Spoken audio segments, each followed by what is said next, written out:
A good man has ideals that they stand for and they'll stand against, and when they're tested, a good man is not a nice guy. You know, being a good man's a lot harder for good reason. You're not going to be most popular, not going to be always most affable. It also doesn't mean you got to be it. It just means sometimes you're going to go, this is for me, and that is not for me. We have no idea what is in us until we start trying hard. And I mean really trying hard, where you're obsessed with this isn't always fun. It's not always meant to be fun. And that's when you know you're trying hard. Your brain is the only thing you have when you're going through depression, when you're going through hard times, when you're going through death, real life shit. You can't Google that shit, man. There's 24 hours in the day when you're alone in this brain.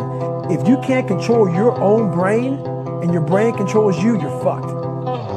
You got to tell your brain where you want to go and how you want to go and how you want to get there.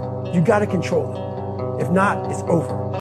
I get asked a lot when people say, how do I find the motivation to continue to fight in the face of setbacks? The world belongs to men who can get up and start again. That's who the world belongs to. There is nobody in history who has won every single battle to get to the end of the war. And if there ever was, that person would not have learned the important lessons along the way.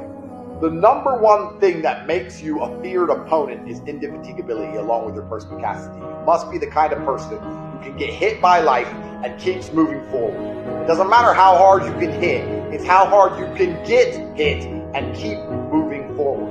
And you need to be able to take setbacks and get up with a resilience and with a fire in your heart that angers you. If you never give up, you never truly fail, because you only lose once you stop. If you get hit and you get up again, and you get hit and you get up again, and you get hit and you never stay down, then you have never truly failed at any task. And if every single time you get hit, you feel more emboldened, more enraged, more angry, and more determined to succeed, then you only grow stronger. And God is putting these obstacles in your way for you to surpass them, to go through them, and to pick up and absorb power along the way. Just like in a video game, you complete the lower levels to level up your character, to prepare to fight the final boss. You should be thankful for absolutely every obstacle and every single bad thing that is given to you in your life path, so you can use them to level up. Burning out does not exist in the physical state. It only exists in the mental state. Meaning physically, if you do not burn out, if you do not take every set to failure and beyond and push yourself and burn out, you will not grow. You must go through the flames of burning out to find strength and growth physically. And after your workout, after every single set and every single rep, you give it all you have, and your partner pushes you past failure 2 or 3 reps, and you burn out, and you burn out, and you burn out. The end state, when the smoke clears and the dust settles, the visual representation of what you've seen is a stronger fundamental physical structure than when you started that workout that day. That's great. That's a big positive. You cannot grow physically without burning out physically. So how do you burn out mentally? You burn out mentally, guys, simply by not burning out physically. Let me go into detail.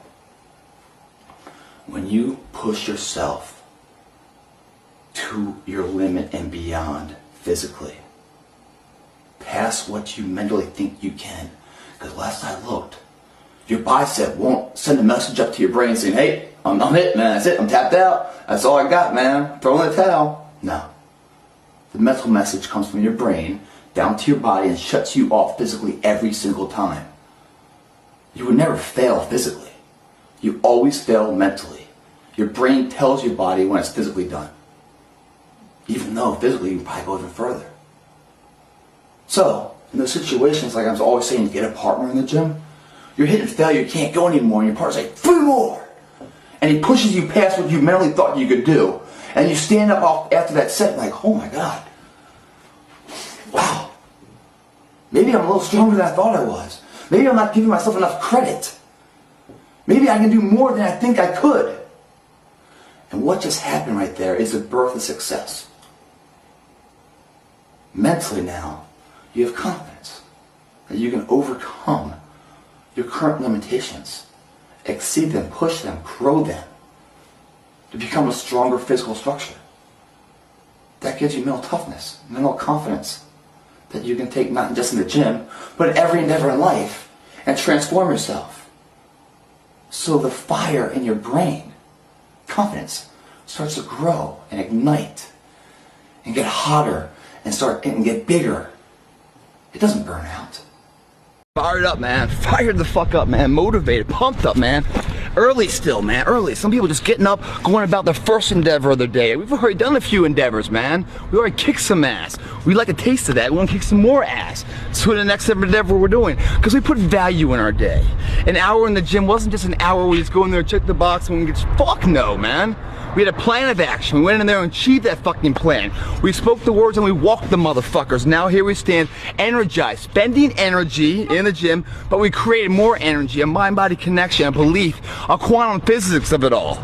Energy expelled, value in what we're doing, and the belief in something, hard work behind the belief, grows into prosperity of something.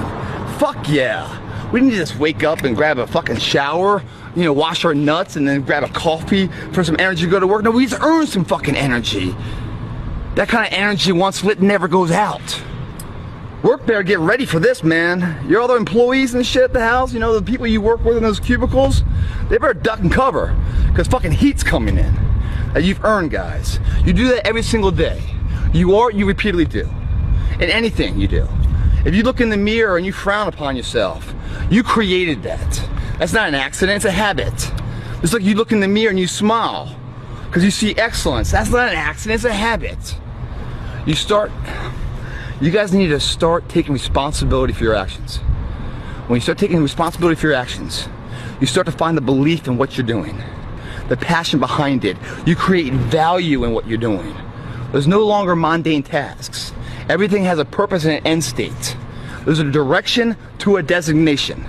If you don't like the designation you're going to, well, you can't change that overnight. You cannot change it overnight. But you can change the direction overnight.